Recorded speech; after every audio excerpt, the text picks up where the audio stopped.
오늘의 사건 반장입니다. 화장실 방향제에서 수상한 구멍을 발견해 확인해봤더니 불법 촬영을 하는 초소형 카메라가 있었다는 제보가 들어왔습니다. 직원은 범인의 정체를 알게 된 후 충격을 받아 경찰에 곧바로 신고했습니다. 그룹 라붐 출신 율희와 밴드 FT 아일랜드 멤버 최민환의 이혼을 둘러싼 폭로가 나오고 있습니다. 이혼의 원인이 율희의 가출이었다는 주장이 나온 가운데 율희는 이혼 사유는 최민환의 유흥업소 출입이었다며 녹취록을 공개했습니다. 같은 날 다른 시간대에 횟집을 찾은 두 손님에게 연달아 배탈이 났다는 항의 전화를 받았다는 제보가 들어왔습니다. 횟집 사장은 사과와 보상을 얘기했지만 CCTV를 확인한 후 큰 충격에 빠졌다는 주장입니다. 뾰로롱! 안녕하십니까. 자, 오늘 주말이네요.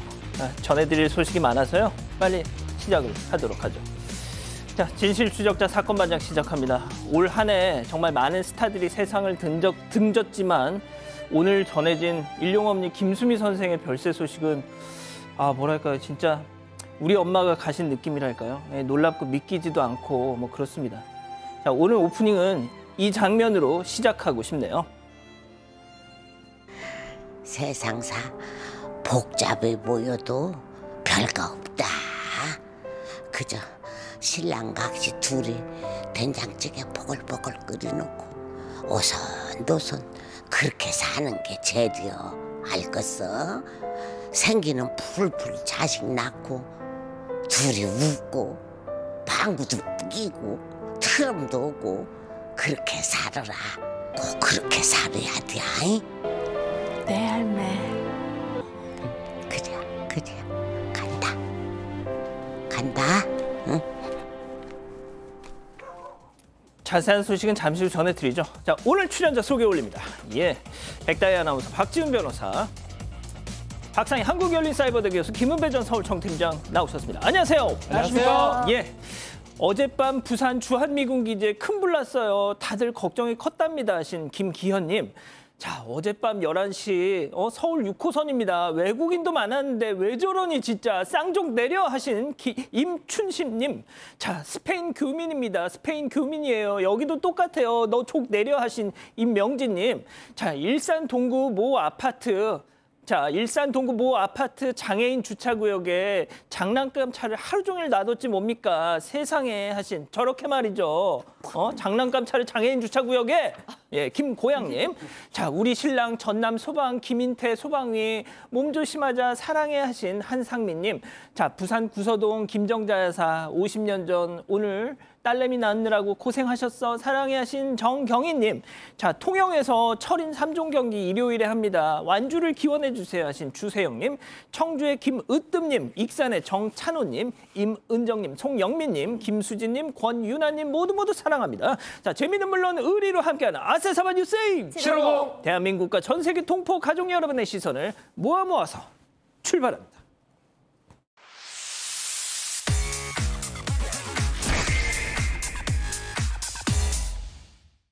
자, 첫 번째 가보죠. 일용엄니 김수미 씨 별세입니다. 자, 전북 군산 출신이고 향년 75세, 본명 김영옥.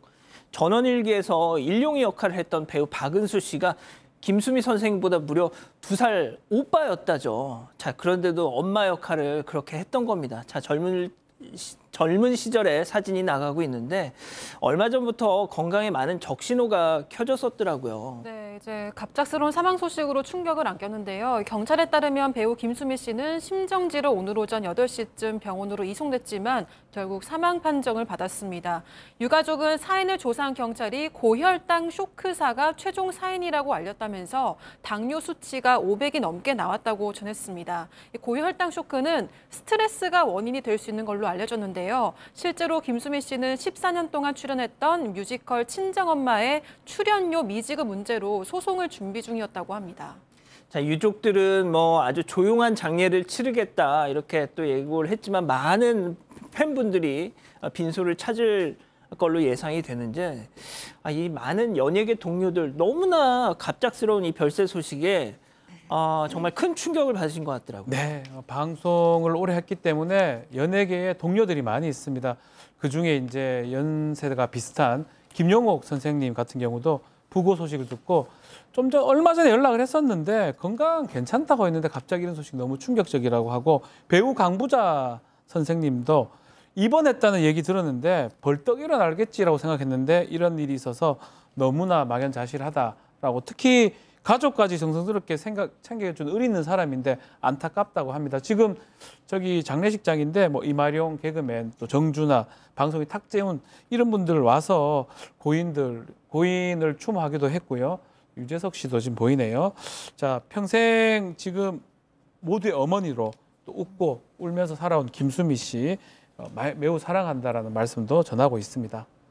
자, 박 변호사님. 네. 박 변호사님도 개인적으로 좀 아신다고 들었어요? 예, 저도 교양 프로 같은 것들 몇 번 했던 적이 있어서 상당히 사람 잘 챙겨주시고요. 또 잘 아는 척도 해주고 하는데 정말 충격을 받았습니다. 건강하신다고 생각을 했었는데, 그리고 그렇게 나이가 많으시지도 않습니다. 그러니까요. 그래서 너무나 충격적이고 저도 뭐 기회가 되면 장례식 갈까 생각 중입니다. 예. 자, 김수미 선생 뭐 명대사가 많지만 영화 색즉시공, 저 개인적으로는 으이그 이놈의 자식 입만 열면 거짓말이 자동으로 나와, 뭐 이게 정말 짤로도 많이 돌아다녀서 저는 참 기억이 나는데, 자, 그런데 이런 충격적인 부고를 세상에 돈벌이에 이용하려던 한 무속인이 지금 맹비난을 받고 있습니다. 네, 그렇습니다. 지금 뭐 국민 엄마라고 불렸기 때문에 너무 많은 분들한테 애도의 목소리가 이어지고 있는데요. 이를 이용하려던 한 무속인이 있어요. 뭐냐면 이 무속인이 어제 이런 영상을 올렸어요. 김수미 씨 정말 큰일 났습니다. 저승사자가 보입니다. 앞으로 어찌 사나. 그러니까 어떻게 보면 이 무속인이 예언을 했구나 라는 생각이 드는데, 네티즌들이 다 찾아낸 거예요. 이게 예언을 한 게 아니고 이 내용은 내년에 좋은 작품 연달아 할 운이다라고 얘기해놓고 막상 돌아가셨다는 소식이 뜨니까 그 썸네일하고 제목을 부랴부랴 수정했다고 합니다. 세상에. 많은 많은 사람들이 지금 김수현 선생님 돌아가셨는데 이거를 돈벌이에 이용하냐, 정말 용서할 수 없다. 아주 그냥 비난이 정말 많이 쏟아 부어지고 있는 상황입니다. 알겠습니다. 삼가 고인의 명복을 빕니다. 자, 다음 이어가죠. 중학생 주먹질입니다. 충격적인 제보 영상 만나보시죠. 자, 한 시골집 앞에서 파란 옷 남성과 검은 옷 여성이 다툽니다. 자, 흥분한 여성을 다른 여성이 말려보지만 소용이 없는데요. 자, 급기야 남성을 향해서 물을 뿌리고 심지어 대야를 막 던지면서 싸움은 점점 더 과열됩니다. 그런데 자, 주변을 어슬렁거리는 저 남자아이 주목해주세요. 어른들 싸움을 계속 지켜보고 있는데, 자, 그러는 사이 두 사람은 멀찍이 저렇게 떨어져서 싸움이 끝나는가 했는데 바로 그때 목장갑을 낀 저 남자아이 갑자기 남성을 향해서 남성을 향해서 저 어슬렁어슬렁 거리더니 갑자기 주먹을 날립니다. 자, 한 번 더 날립니다.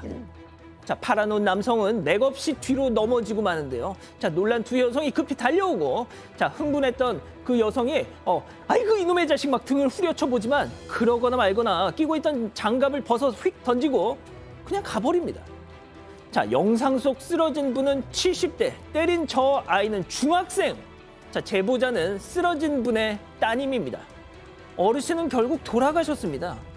이게 어떻게 된 상황이죠? 네, 지난 13일 오후 5시 40분쯤 전남 무안군 현경면에서 벌어진 사건입니다. 제보자 부모님은 7년 전에 이곳으로 이사를 와서 이웃집과 아주 돈독하게 잘 지내왔다고 합니다. 방금 영상에서 보신 여성 2명이 바로 이웃 모녀고요. 옆에서 어슬렁거리던 남자아이는 16살 중학교 3학년으로 그 집 손자라고 합니다. 당시 친정집에는 아버지 혼자 계셨다고 하는데요. 나중에 이야기를 들어보니까 아버지가 얼마 전에 이웃집에 반찬 그릇하고 프라이팬을 선물로 줬대요. 그런데 무슨 이유에선지 이웃집에서 그 선물을 돌려보냈다고 합니다. 그래서 아버지가 다시 쓰라면서 갖다 줬는데 이때 아버지가 좀 섭섭한 마음이 들었나 봐요. 안 쓸 거면 다시 내놓으라고 하려고 이웃집에 갔던 걸로 보입니다. 그런데 이제 제보자 아버지한테 보신 것처럼 뭐 물도 뿌리고 밀치고 거칠게 행동을 한 건데, 그런데 갑자기 그 집 손자가 목장갑을 끼고 나타나서 아버지한테 주먹을 2차례나 날린 겁니다. 그런데 그 충격으로 두개골이 골절이 돼서 뇌출혈로 지난 17일에 돌아가셨습니다. 세상에. 아니, 오랫동안 한 동네 사는 이웃집 할아버지를 중학생 녀석이 더군다나 고인도 저 중학생 녀석이 어렸을 때부터 꼬마 때부터 다 봐왔을 거 아닙니까? 맞습니다. 초등학생 때부터 봤던 거가 충격이 더 크다고 하고요. 사망을 하셨죠. 사망 진단서를 떼는 과정에서 경찰에 이제 신고를 했습니다. 뭐 폭행치사 그런 게 될 수 있는데 이제 CCTV를 수십 번 돌려보니까 지금 어슬렁거리는 모습에 목장갑을 끼면서 아마 가격을 하려고 했던 계획적인 모습이 지금 보인다. 준비 동작. 예, 이런 부분이 혹시나 이제 살인죄랑 사실은 어떤 부위라든지 어떤 의도 이런 게 추단이 되면 살인죄 될 가능성도 있는 거거든요. 그렇지만 CCTV 상으로 봤을 때는 뭐 엄밀히 구별되지는 않습니다. 일단은 폭행치사가 될 가능성이 높은데요. 이 지금 문제가 병원에 이제 누워서 나중에 사망을 하게 됐는데 그 와중에 이 모녀 이 두 분 여자분하고 이 손자 사과를 한 번도 하지 않았다고 합니다. 아마도 소년이 16살 중3입니다. 그렇기 때문에 크게 처벌을 안 받을 것이다 라고 지금 생각을 하고 있는 것 같은데 사망 사건입니다. 그리고 촉법소년도 아니고요. 그렇죠. 이거를 단순히 뭐 보호 처분 되지는 않을 것 같고요. 형사 처벌이 지금 되는 그런 상황으로 봐야 될 것 같고 또 수사 기간에 따라서도 살인죄도 다른 것들도 지금 가능성이 있기 때문에 아마 살펴볼 것으로 보입니다. 왜냐하면 동기 같은 걸 볼 거예요. 왜 저렇게 갑자기 달라들어서 폭행을 가해서 사망에 이르게 했는지 그 과정도 아마 살펴볼 것으로 만약에 보입니다. 우발적인 거였다면 이렇게 장갑을 끼고 할 이유가 그 부분입니다. 없잖아요. 그게 나빠 보여요. 우발적으로 뭐가 화가 나서 했다 그러면 장갑 안 끼지요. 그러면 우발적인 어떤 폭행이나 이런 부분인데 계획적으로 처음부터 의도된 것인지 막 그런 부분들을 경찰이 조금 더 들여다볼 것으로 생각이 듭니다. 그렇군요. 알겠습니다. 자, 다음 또 이어가죠. 자, 별별 화분 사냥꾼입니다. 정말 이상하죠. 휴대폰은 안 건드려도 화분은 훔쳐가는 우리나라 사람들 만나보시죠. 자, 모자와 마스크로 중무장한 여성 가게를 쳐다보면서 컴온. 자, 갑자기 뒤로 휙 보더니 노선 변경. 봉투를 탁 펼치더니 테라스 화분을 쑥. 봉투 사이즈랑 딱 맞아. 우리 집 거실 화사해지겠다. 자, 얼굴까지 가리고 딱 맞는 봉투 갖고 오고 아주 계획범죄네. 그렇습니다. 계획범죄인데요. 이것은 경남 양산에 있는 횟집인데요. 제보자는 아마 그 작년에 먹튀 사건으로 사건 반장에 제보하신 분이라서 반장 피해도 나왔던 분이라고 하는데요. 그 후로 제보자는 이사해가지고 경남 양산에서 횟집을 하고 있는데 바로 어제입니다. 어제 가게를 이전한 지 1주년 기념으로 됐었는데 아마 그 3주 전에 선물 받은 국화 화분이 있었어요. 뭐 그전에도 화분이 있었지만 다 깨지고 하니까 치워버리고 요 화분 하나만 애지중지 키우고 있었는데 이 화분이 그만 저 범인이 훔쳐갔는데요. 보다시피 저 범인이 모자도 쓰고 마스크도 쓰고 봉투를 가져왔는데 그 봉투가 화분에 딱 맞게 이걸 보면은 미리 계획 준비한 건 맞는데 아마 그 제보자도 이걸 보니까는 미리 준비한 거 아니냐라고 생각하는데 맞습니다. 그런데 이 사장님은 이 얘기예요.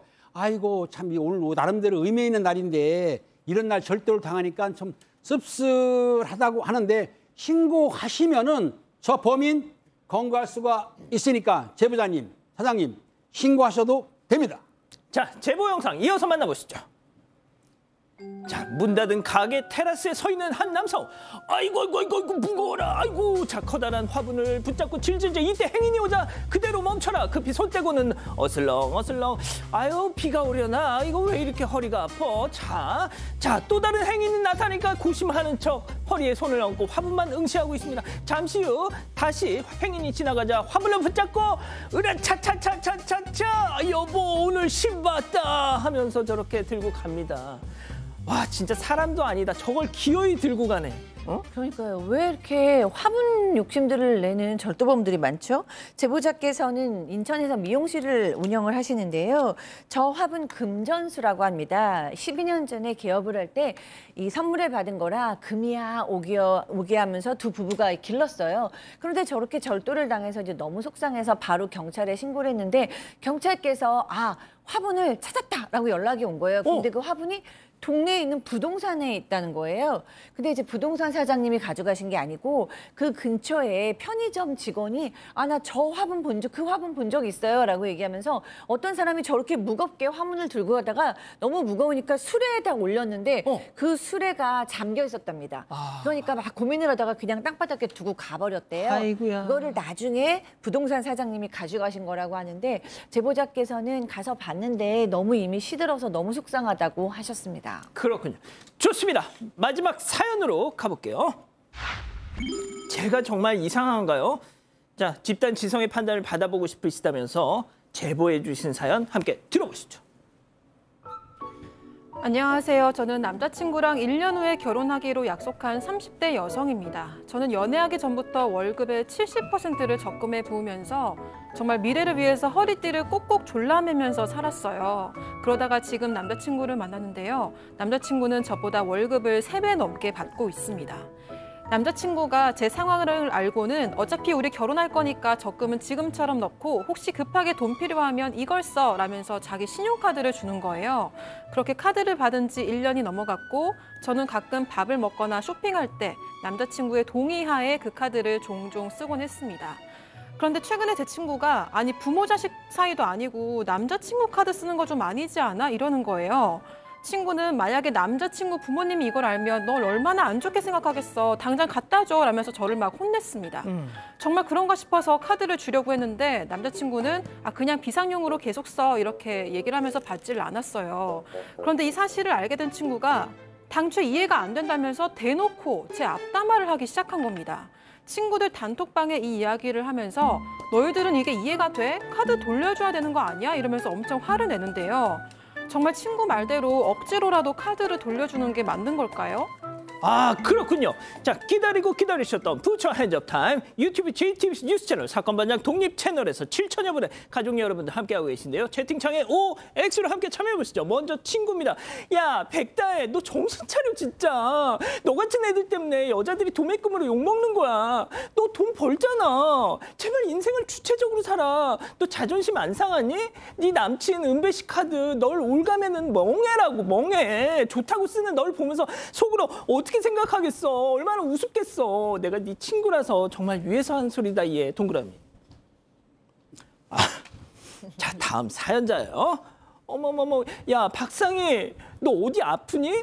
은배 오빠가 괜찮다는데 왜 네가 난리야? 그리고 나도 딱 필요한 때만, 그리고 오빠한테 허락받고 쓴다고 몇 번이나 얘기해. 야, 부부는 경제 공동체야. 우리 1년 뒤에 결혼해. 우리가 알아서 할 테니까 너나 신경 쓰세요. 왜 뒷담을 해? 야, 너 상희 혹시 부러워서 그러니? 너 네 남친 지훈 씨랑 더치한다며? X. 은배 오빠. 그렇습니다. 은배 씨 멋있습니다. 이 남성이 멋있는 게 뭐냐면 그 여성한테 카드를 준다는 거. 얼마나 사랑하면 카드 주겠습니까? 자, 그런데 그 여성 친구는 뭐냐면 그 남성이 시기와 질투를 하는 거예요. 그렇잖아요. 남성이 동의했으면은 여자친구한테 줬으면 쓰면 되는 것이지 왜 자기가 간섭을 합니까? 아마 카드 쓸 때 그 여자친구는 사주지 마세요. 자, 교수님. 네, 저도 이거는 이렇게까지 간섭할 일은 아니라고 생각을 해요. 뭐 결혼할 사이고 또 남친이 원해서 카드를 쓰라 그러고 다시 돌려줘도 다시 쓰라 그러고 그다음에 남친이 수입이 훨씬 많은 상황이니까요.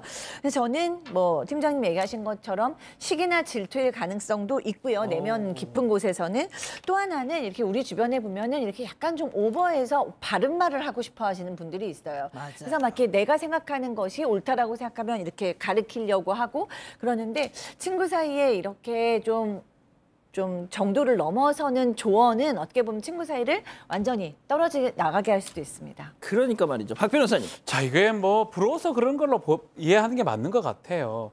그러니까 이거 뭐 부러울 수도 있고 그런데 그 얘기 정도는 글쎄요, 이것도 하는 것 저는 맞지 않아 보이긴 한데 그 올리는 건 정말 잘못한 것 같습니다. 그러니까 비판하려고 올린 거잖아요. 비난을 하려고. 그래서 사실 납득하기 어렵고 본인이 많이 받았으면 어떨까요?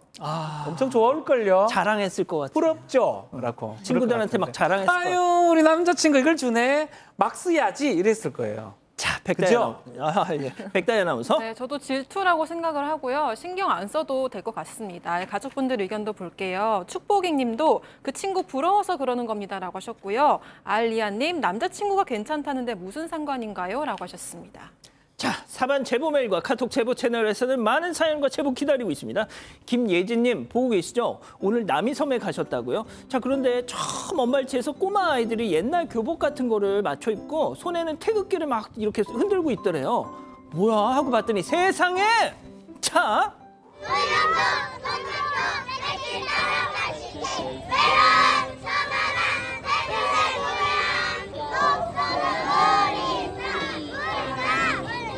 오늘 독도의 날이라고 남양주 싱크 어린이집 친구들이 저렇게 외국 관광객 많이 오는 남이섬에서 깜짝 이벤트를 벌였다는 겁니다. 아, 예뻐 죽겠다 진짜.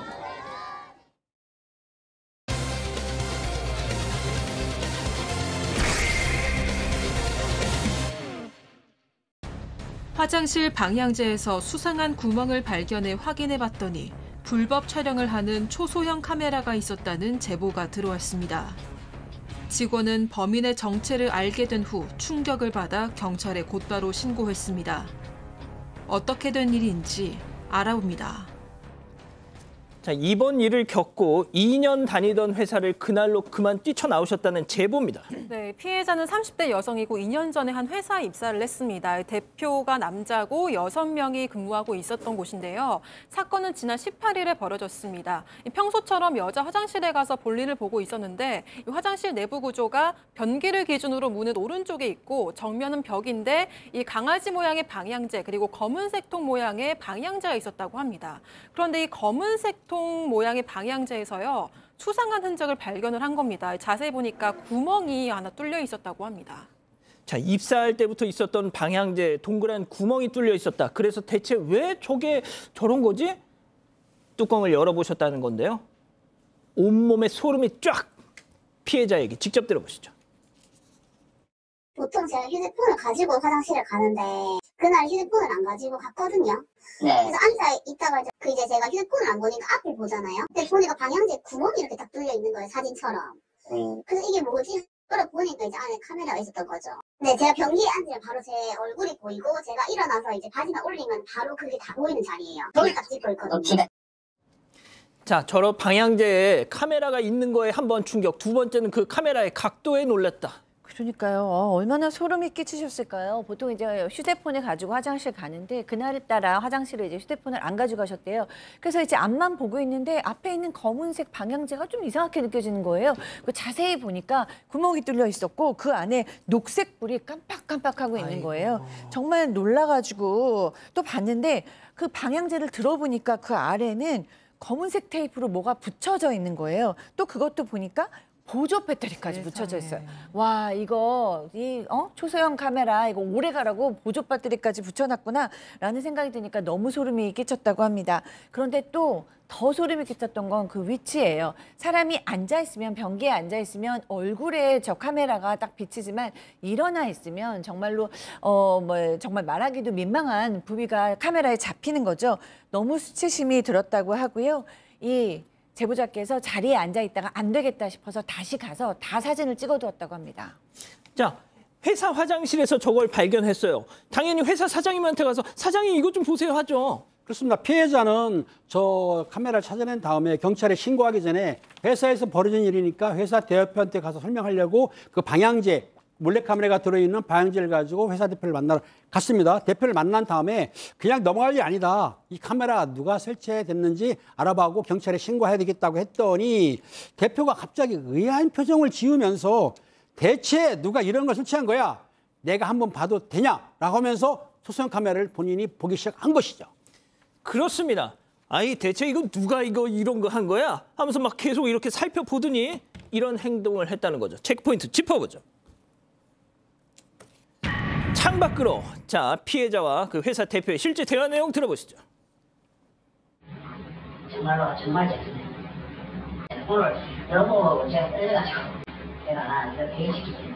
제가 이거 빨리. 아니 회기가 아니라. 네, 제가 이거 저 버리고. 아니. 아예 선택을 하고 죄송해요. 한번 봐주세요. 정말 죄송합니다. 진짜 죄송해요. 제가 호기심으로 오늘 처음 설치했는데 진짜 없을 땐 내려주세요. 제발 뭐 죄송해요 이러면서 무릎 꿇고 빌더라고요 계속. 그리고 제가 그 경찰 조사 받으시고 다른 거는 모르겠고 일단 카메라 달라고 그렇게 얘기했죠. 그러니까 자기 계속 잡고 있으면서 안 주는 거예요. 그래서 제가 주세요. 일단 주세요. 일단 카메라 먼저 주세요. 이렇게 얘기하니까 자기가 이제 밖에 던졌거든요. 이 어떤 놈이 이런 걸 설치한 거야? 이거 어? 그렇죠. 이게 불법 촬영을 한 사람이 대표였던 거예요. 그러니까 당연히 대표라고 생각 안 하고 보자 하니까 건네줬는데 대표가 그걸 받자마자 갑자기 하는 말이 아이고 죄송합니다 라고 무릎을 꿇으면서 자신도 이게 처음 설치했다고 그래 너무 떨린다 뭐 한번 봐줘라 없었던 걸로 하자라고 하니까 당연히 안 되죠. 이거 신고하고 이거 해야 된다라고 얘기를 하니까 갑자기 자기가 카메라를 갖고 있는 걸 갖고 기하로 해서 창밖으로 던져버린 겁니다. 그 없던 걸로 하면 안 되냐라고 얘기를 했고 피해자가 그럼 저 지금 퇴근하겠다라고 하면서 당연히 차로 돌아가서 경찰에 신고를 했고요. 근데 문제는 회사에 갔는데 경찰하고 같이 가니까 대표는 없고요. 특히 이 풀숲에 카메라를 던졌기 때문에 찾으려고 수색을 했지만 그것은 못 찾았다고 합니다. 아, 숲풀에 던졌습니다. 예. 그렇죠. 진짜 모래사장에서 반을 찾는 거죠, 솔직히. 아니 그런데 저 정도의 사장이라면 대표라면 뭔가 그 전에도 전조가 있었을 것 같아요. 네, 좀 수상한 점들이 있었다고 합니다. 이 대표는 이혼을 한 상태인데 6개월 전부터 업무 시간 외에 뭐 문자를 하거나 사진을 보내는 경우가 많아졌었다고 하고요. 이 저녁에 먹는 사진들을 보내면서 밥 먹고 이제 숙소 들어갑니다. 시간 될 때 한잔해요. 맛있는 저녁 드세요라고 보낸 적도 있고요. 또 다른 날에도 회식이 힘드네. 편히 쉬고 내일 봅시다. 온전한 내 편이었으면 오늘 많은 사람들 중에 가장 빛나는 당신이었네요. 편안한 밤 보내세요. 이런 문자를 보냈다고 합니다. 그때 기분이 나빴지만 그냥 대표로서 챙겨주는 건가 싶어서 넘어가는데 이제 와서 생각해보니까 좀 다른 마음을 품고 있었구나 이런 생각이 들었다고 하고요. 이렇게 불법 촬영까지 하는 모습에 정말 경악을 했다고 합니다. 자, 앉으면 얼굴, 일어서면 하반신을 정면에서 촬영하는 이런 불법 카메라를 설치한 인간이 사장으로 있는 회사를 어떻게 다녀요, 교수님?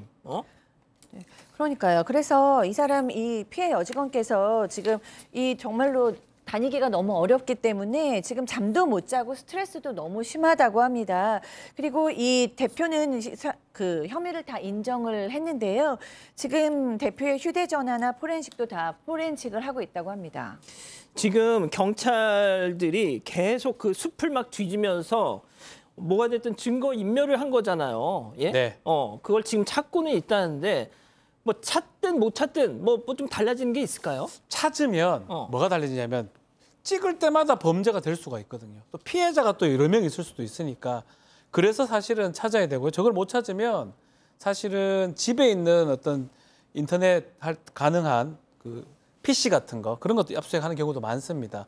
그래서 그런 의미에서 찾는 거고 어쨌든 간에 지금 저 영상이 있거든요.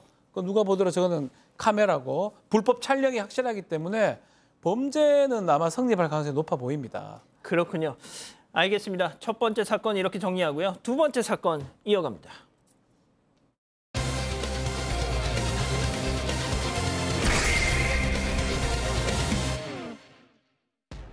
그룹 라붐 출신 유리와 밴드 FT 아일랜드 멤버 최민환의 이혼을 둘러싼 폭로가 나오고 있습니다. 이혼의 원인이 유리의 가출이었다는 주장이 나온 가운데 유리는 이혼 사유는 최민환의 유흥업소 출입이었다며 녹취록을 공개했습니다. 이혼을 둘러싼 양측의 갈등을 짚어봅니다. 자, 이거 정말 일단 정리부터 좀 해보죠. 네, 걸그룹 라붐 출신 유리와 밴드 FT 아일랜드 멤버 최민환은 지난 2018년에 결혼을 했습니다. 현역 아이돌 신분이어서 화제가 됐었는데요. 2018년에는 아들, 또 2020년에는 쌍둥이 딸을 출산했는데 지난해 12월에 돌연 이혼을 발표했고 아이들에 대한 양육권은 모두 아빠인 최민환이 가져갔습니다. 유리는 이 양육권을 포기한 이유에 대해서 이 아이들의 경제적인 여건을 지켜주고 싶어서 포기했고 경제적 또 현실적으로 아빠 쪽이 더 나았다 이렇게 입장을 밝힌 바 있습니다. 자, 그런데 이 방송이 나가고 나서 그 난 다음 날 한 유튜브에 말이죠. 율희, 최민환, 지옥 같았던 이혼 전말 뭐 이런 썸네일이 달린 유튜브 영상이 올라오죠. 네. 유튜브 주장이긴 합니다. 이 두 사람의 갈등 이유가 주로 생활 패턴의 차이, 교육관의 차이였다고 얘기를 하고 있습니다. 유리 같은 경우는 뭐 영어 유치원이라든지 발레 학원, 교육비로 월 800만 원을 지출한다고 하고요. 또 아이들을 위해서 3시간 정도 걸리는 명문 유치원에 보내기도 했다고 합니다. 다만 유리가 아침에 인간이 좀 아니랍니다. 그래서 유치원, 등하원 이런 것들을 다 최민환 씨, 남편이 책임졌다고 하고 뭐 그런 주장을 하고 또 남편 콘서트를 앞두고 유리가 돌연 4, 5일 동안 가출해서 최민환 씨가 상당히 괴로워했고 얼마 뒤에 이것 때문에 이혼했다고 주장을 하고 있습니다. 자, 그러니까 이제 지금 뭐 이쪽 상황을 정리하면 그 유튜브의 내용은 아무래도 이제 뭐 딱 꼬집어서 그렇게 얘기는 하지 않았지만 듣다 보면은 율희 아내 쪽에 뭔가 문제가 있어서 이 가정이 파경을 맞았나 보다 이렇게 생각이 듭니다, 일단은. 그런데 이 유튜버는 사실은 최민환 씨에 대해서는 다르게 말하고 있는데요. 무슨 가정적인 스타일이기 때문에 촬영이나 스케줄이 없으면은 서둘러 집에 가기도 하고 함께 시간을 보내려고 일부러 많이 갔다라는 얘기고요. 그리고 엄마인 유리 대신에 양육권을 가지게 된 것도 최민환 씨의 시댁 식구들이 헌시적인 스타일이고 또 가정 환경이 많이 작용했다라고 보고 있는데 또 그리고 부모님이 거주하는 아파트 근처에 이사를 가가지고 아이들을 케어할 정도의 마음을 쓰고 있다고 말하고 있는데요. 또 유리 같은 경우에는 언제든지 면접, 교섭권을 할 수 있도록 배려까지 했다고 전했습니다. 자, 다시 정리를 해드리면 그 라붐이라는 걸그룹 2014년에 데뷔를 했는데 이 유리 씨가 아주 인기가 그 멤버 중에서도 많은 멤버였대요. 그런데 갑자기 혼전 임신을 하고 뭐 결혼을 하면서 2018년인가에 팀에서 탈퇴를 합니다. 자, 그러고 이제 아이를 셋이나 출산을 하고 계속 가정 생활을 이루다가 지금 저희가 전해드린 것처럼 이 유튜버가 뭐 누구 책임이다라고 딱 꼬집어서 얘기한 건 아니지만 이혼 사유가 어느 한쪽에 있다고 막 가리키는 것 같았죠. 자, 그런데 바로 어젯밤 이 당사자인 유리 씨가 돌연 본인의 유튜브를 통해서 충격적인 녹취를 공개합니다. 체크포인트 짚어보죠. 자, 아가씨 초이스. 자, 최민환으로 추정되는 남성과 또 다른 남성 간의 대화 들어보시죠. 아씨, 한 잔 더 하고 싶은데 뭐 갈 데가 없네. 집에 가, 그냥. 휴가하면 애기들이랑 너 와이프랑 해보는 여행 가고. 뭐, 아이씨, 뭐, 이상한 소리 하지 마요. 형이 가서 아가씨 좀 출시가 되는지 그냥 물어볼게. 그냥 인원수 많아가지고 막 보여주는 거 말고. 뭐 한번 물어볼게. 출시 사는 거 어떤지. 알겠다용. 근데 여기 진짜 없다네 오늘. 어떤 게 아가씨야? 비 와서 그런가? 아가씨. 엄청 없대요. 딴 데도 뭐 없겠죠? 근데 그러면 강남사 아가씨 제발이야 거기거든. 그니까 여기 없으면 딴 데도 없는 거 아니야. 자, 이 녹취가 공개되면서 아니 이럴 수가 하면서 진짜 여론이 확 바뀌는 거죠. 지금 이 녹취는 결혼 기간 동안 이 녹취입니다. 유흥업소에 많이 출입했다고 보이는 그런 어떤 대화들이 담겨져 있어요. 특히 지금 앞부분입니다. 그 부분은 뭐냐면 휴가를 가야 될 것 같은데 유흥업소 관계자가 얘기를 해요.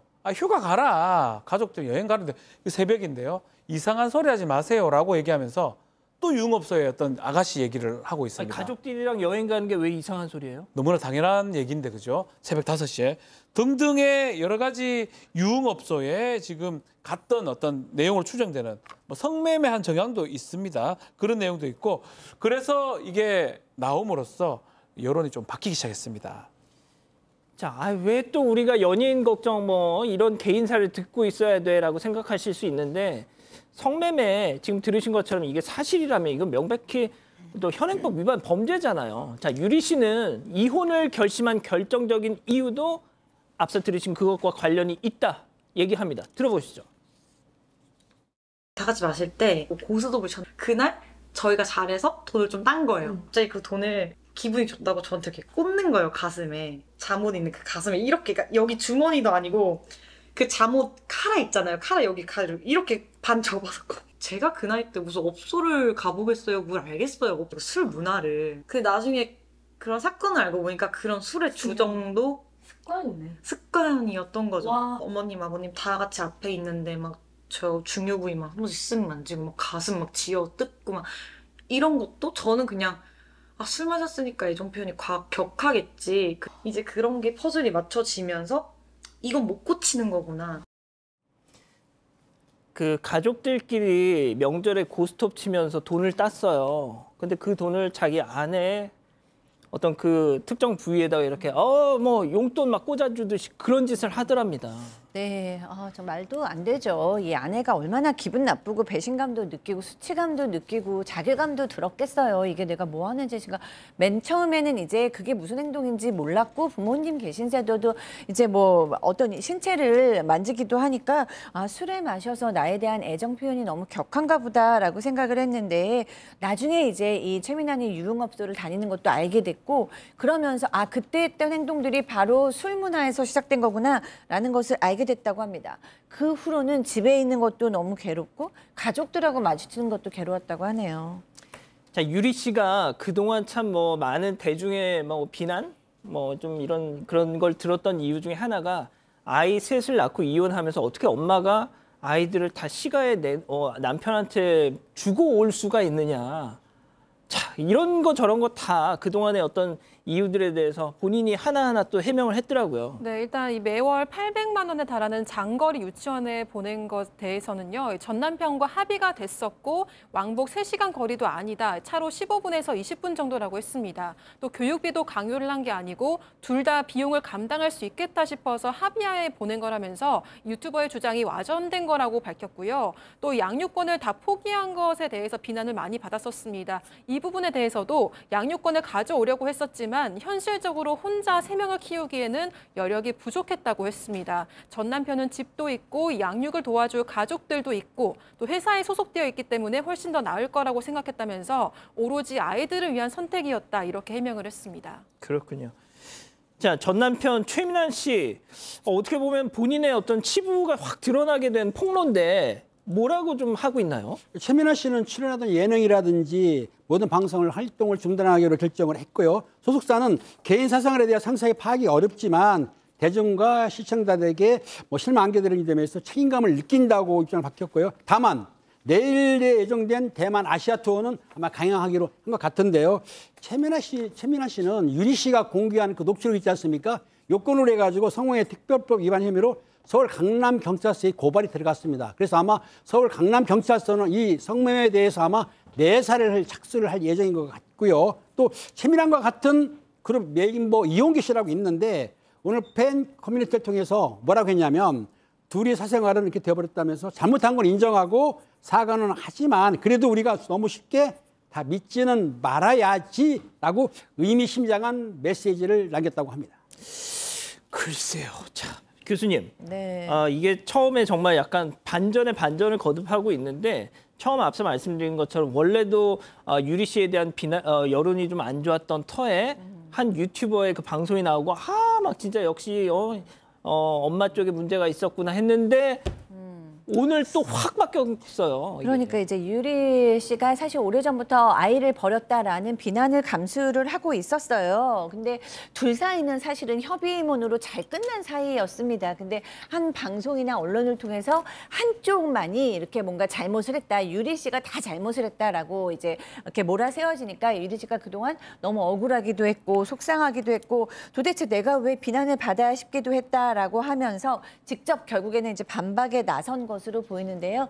저는 이제 이 사이에서 사실은 또 아이들이 걱정이 안 될 수가 없어요. 왜냐하면 엄마의 이미지도 안 좋은 상태에서 아이들을 키우고 있던 또 아빠의 이미지까지도 너무 손상이 됐기 때문에 이 부부의 싸움과 대중의 관심 속에서 또 상처받는 사람들은 아이들이구나라는 마음이 들어서 좀 씁쓸합니다. 알겠습니다. 두 번째 사건 정리하고요. 다음 이어갑니다.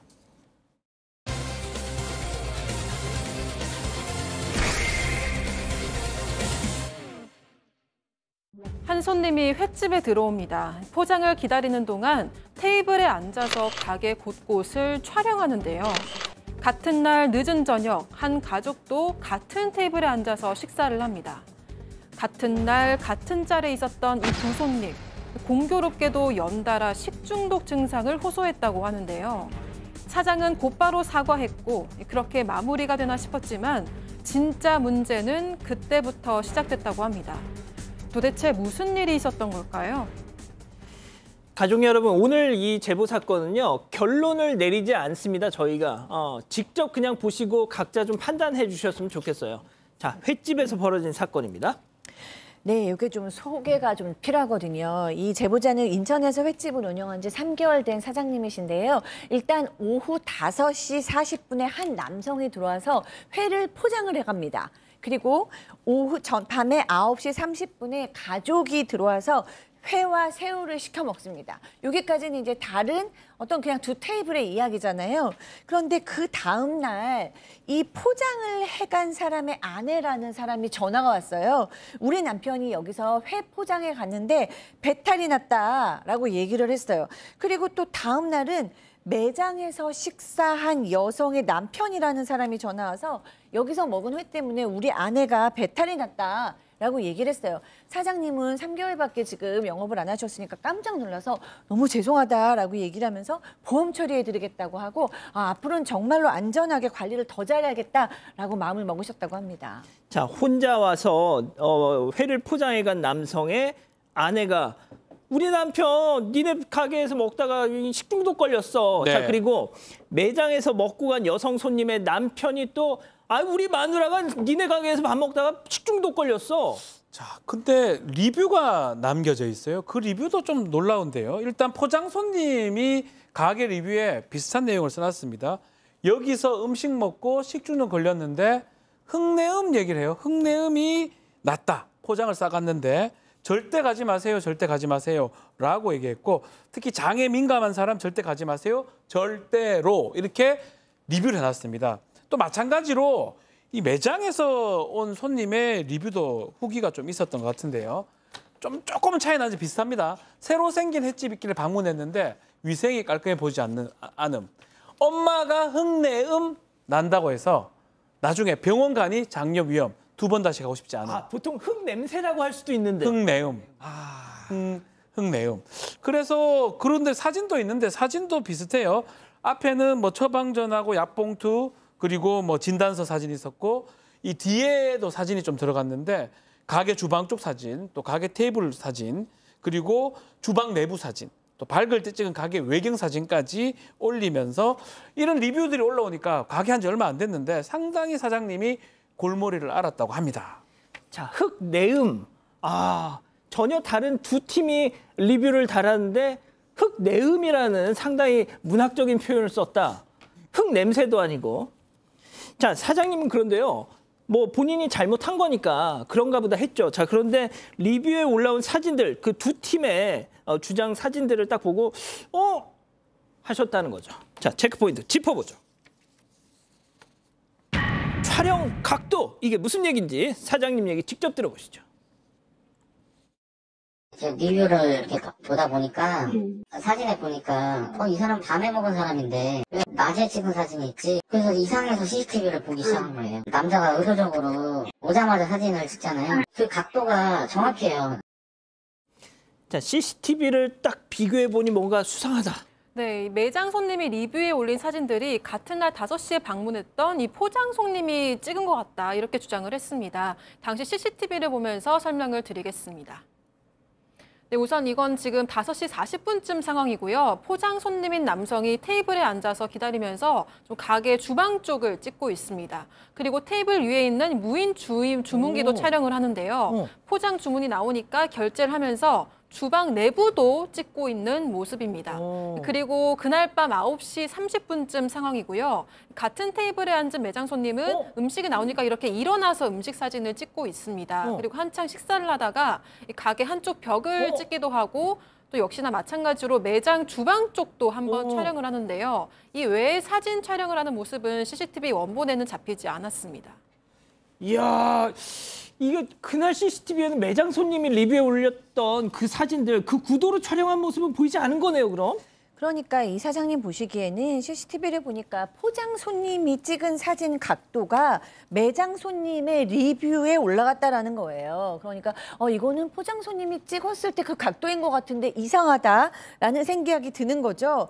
그런데 이제 거기에 끝나지 않고 또 더 이상한 거는요. 매장 손님은 아까 소개해드렸듯이 9시가 넘어서 방문했잖아요. 네. 그러면 사진이 깜깜한 밤이어야 하잖아요. 예. 근데 이때 올린 사진이 화난 상황인 거예요. 밝을 때 모습인 거예요. 9시가 넘어서 찍은 사진이 어떻게 한 5시쯤 되는 그런 어떤 밝기이냐 이런 것도 또 의심스럽잖아요. 그래서 사장님은 결국에는 두 손님이 서로 아는 사이거나 의도적으로 찍은 게 아닐까라는 생각이 드셨다고 합니다. 또 하나 의심되는 부분이 있었죠?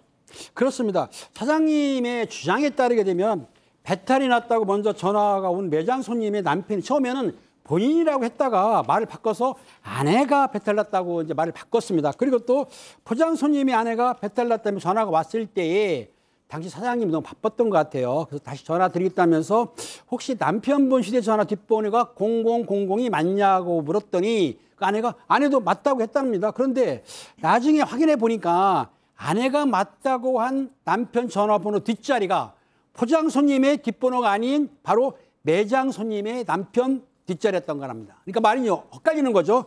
그렇기 때문에 이상형은 뭐라고 얘기하냐면은 어떻게 아내가 남편의 전화번호를 모를 수 있느냐. 이거 좀 의심스럽다라고 생각하는 것이죠. 자, 그래서 사장님은 매장 방문했던 손님한테 직접 그냥 돌직구를 날리셨대. 혹시 양쪽 그 서로 아는 사람 아니에요? 자, 그 손님 뭐라고 했을까요? 직접 들어보시죠. 리뷰랑 그 블로그 있잖아요. 네. 그거 쓰신 거 맞죠? 직접? 네. 남자분께서 찍은 사진을 어떻게 갖고 계신지 저 그게 궁금해서.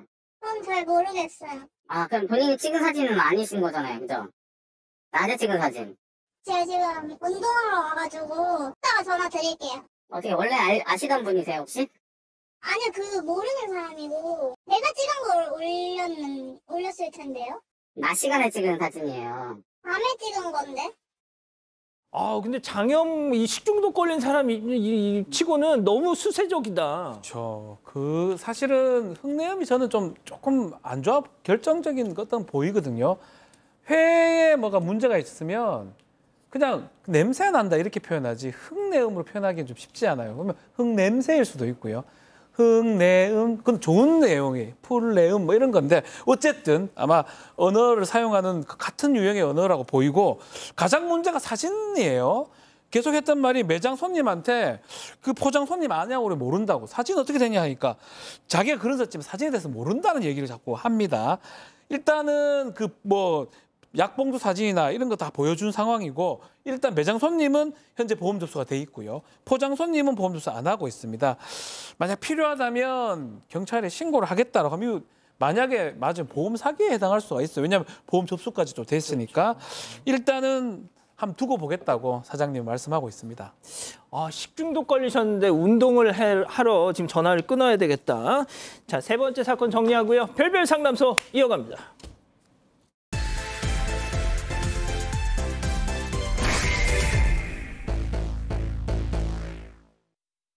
시어머니의 생신을 맞아 킹크랩을 쏘기로 한 여성. 이 식사를 하다가 잠깐 전화를 받고 왔는데요. 그런데 다 먹어가던 킹크랩이 새 걸로 바뀌어져 있습니다. 누군가 여성 몰래 킹크랩 수십만 원어치를 주문한 건데요. 결국 가족 싸움까지 벌어진 킹크랩 대첩. 대체 어떻게 된 일인 걸까요? 자, 실제 사연 당사자 특정을 이유로 저희가 조금 각색했다는 점 먼저 말씀드립니다. 자, 킹크랩 먹으러 갔다가 가족 완전히 풍비박산이 나게 생겼어요, 지금. 네, 사연자는 40대 여성인데요. 이 남편과 결혼을 할 때도 가장 신경이 쓰였던 인물이 바로 이 신우입니다. 이 신우의 동갑내기인데 아이 3살짜리 아이가 있었어요. 근데 내가 부탁하지도 않았는데 자기 아이를 결혼식에 화동으로 세우겠다고 끝까지 우겨서 화동으로 세웠어요. 그런데도 또 축가도 본인이 부르겠다고 그러더니 이 축가를 부르는 자리에서 아주 그냥 펑펑 울어서 곡소리가 날 정도로 울었어요. 그러니까 초대한 다 손님들이 무슨 집안에 우환이 있어? 이렇게 물어볼 정도였어요. 그렇죠. 그리고 신우이가 이제 3년 정도 후에는 남편 사업이 어려워져서 굉장히 어려워졌는데 그때 3달 동안 갈 곳이 없으니까 이 사연자의 집에서 이제 얹혀서 살기도 했습니다. 그걸 보다 못해서 1억을 빌려줘서 그걸로 전세를 가지고 집을 얻었다고 합니다. 아이, 뭘 그렇게 많이 또 도와줬어 또. 근데 이제 신우이가 집이 좋다면서 아이들을 데리고 늘 집으로 찾아왔다고 하고요. 또 시부모님도 같은 동네에 살고 있대요. 이게 외식을 하면은 모두 여성과 남편의 카드로 결제를 하는 겁니다. 와우. 그러니까 집안 대소사가 모두 이 아들 부부의 몫이 된 건데요. 그런데 이 신우이가 밥만 얻어먹은 게 아니고요. 뭐 물, 전기, 난방까지 아낌없이 펑펑 썼다고 합니다. 뭐 여름에는 덥다고 와서 에어컨을 틀고 또 겨울에는 춥다고 찾아와서 보일러를 쓰는 그런 건데요. 필요한 생활용품도 마음대로 막 가져갔다고 합니다. 뭐 좀 쓸만한 게 보이면 나 이거 새 샴푸랑 세제랑 가져갈게 라고 얘기하고 대답도 안 듣고 가져갔고, 그래서 여성은 시누이가 얄미워서 뭐 1+1 이런 물건은 아예 사지도 않았다고 합니다. 자, 시어머니가 말이죠. 생신을 앞두고 전화를 했습니다. 사연자에게. 전화를 해가지고 아가 내 생일인데 킹크랩 먹고 싶구나라고 얘기했어요. 근데 킹크랩은 사실은 다른 사람이 시누이가 얘기했던 기억이 나거든요. 그렇지만 뭐 시어머니 얘기하니까 먹자. 남편하고 얘기를 했다고 해요. 우리 킹크랩 돈 많이 나오니까 60만 원까지만 딱 맞춰보자라고 얘기를 했는데 시누이 다 옵니다. 가족들 몰려와가지고 우리 초등학생인데 우리 아들 많이 모여야 된다. 더 시키면 안 돼? 이렇게 얘기하는데 안 돼. 킹크랩 많이 나와. 최대한 방어를 했다고 합니다.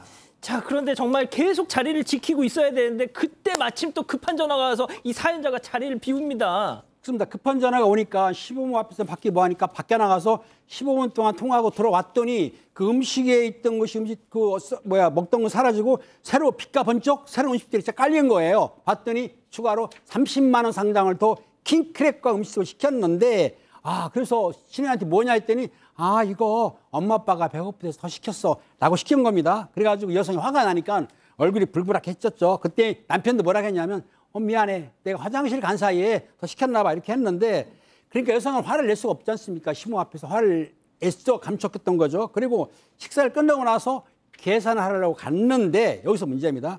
시누이가 카운터 직원으로부터 웬 스티로폼 박스 하나 받아온 거예요. 이게 뭡니까 했더니 시누이가 자기 가족들만 먹을 킹크랩을 따로 포장 주문해서 받아갔던 것이죠. 하지만 계산은 누가 하느냐? 이 며느리가 하게 된 것이죠. 이거 참 심각한데요. 네, 그래서 여성도 킹크랩 값만 이제 약 100만 원이 나오니까 폭발을 해서 따졌습니다. 독박 계산 못하니까 아가씨랑 우리랑 반반 나눠서 내자 이렇게 좀 요구했다고 합니다. 자, 이른바 이 시누이가 쏘아올린 킹크랩 대처. 과연 더치페이 요구를 시누이가 이거 드렸을까요? 자, 별별 극장에서 만나보시죠. 레디 액션! 아니 우리 사정 뻔히 알면서 킹크랩 값을 달라고요? 언니는 가족감 뭐 정도 없어요? 진짜 냉혈한이다. 무섭다. 그래서 돈을 못 내겠다고? 심해부가 50만 원어치 다 먹었잖아요. 45만 원 내놔요. 아이고 전 돈이 없는데요.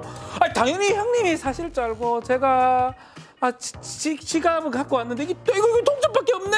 아이고 먹어봐라. 동전밖에 없네. 뭐해 지금 장난해요 장난해? 아니 그러면 전셋값 1억은 언제 줄 건데? 치사해. 그리고 내가 왜 언니한테 돈을 갚아요? 그 돈 1억 우리 친오빠한테 빌린 거거든요. 우리 남매끼리 잘 이야기할 테니까 좀 걱정 마세요. 자, 그렇습니다. 그럼 여기서 오늘의 궁금증 짚어보죠. 예.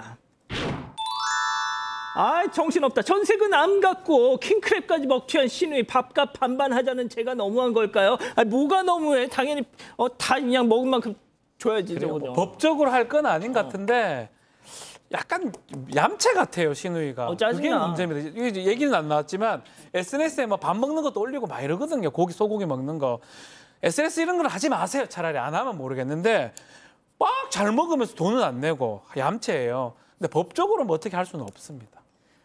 자, 그렇죠? 교수님. 교수님. 정말 동기끼리 열심히 한번 재기해 보려고 노력할 때는 도울 수 있죠. 근데 그 도움도 내 능력 하에서 도울 수 있는 거죠. 근데 이 지금 시누이는 노력할 생각도 없이 완전히 그냥 이용해 먹고 있거든요. 그렇기 때문에 도움을 줄 수 없고 또 내 능력밖에 무슨 6명에서 이렇게 어려운 상황에서 킹크랩을 100만 원을 먹는다니요. 이것도 말도 안 되기 때문에 전혀 이 도움을 줄 수 있는 상황은 아니라고 봅니다. 저는. 은배 팀장님, 저런 시누이랑 연을 끊어야 된다. 계속 지내야 된다. 저런 시누이는 만나면 안 되지만 시누이보다도 문제가 있습니다. 남편이 중간에서 조정을 해야 되지. 왜 뒤로 빠졌습니까? 남편은 남의 편이 아니고 아내 편이니까 남편의 군기를 잡으세요. 자, 우리 가족 여러분들은요? 네, 오은혜님 얍삽하네요라고 하셨고요. 옴팡이님 전세금 당장 돌려받으세요라고 하셨습니다. 자, 정신없이 달렸습니다. 별별 상담소 이렇게 정리하고요. 잠시 전화 한 말씀 듣고 오죠. 힘든 날들이 있다. 하지만 그런 날들 끝에도 희망은 있다. 살다 보면 문자 한 통에도 세상이 바뀌는 순간이 있다. 그 순간의 도움이 당신에게 얼마나 필요한지 알기에 은행은 그 어떤 목소리도 크게 듣겠습니다. 은행연합회. BMW의 진정한 소울은 어디에 있을까요? 여기? 아니면 여기? 진짜는 여기에 있죠. 소울메이트, 당신과 함께하는 순간. 지연아, 알바 찾고 있어? 취업이 필요한 건 아니고 알바를 리스펙트. 이 회사가 딱이네. 이리로 오세요. 지연아, 이리로 와. 사랑하는 사건반장 가족 여러분, 행복한 주말 보내시고요. 저희는 다음 주 월요일에도 사반 750 저녁 7시 50분에 다시 옵니다. 안녕히 계십시오.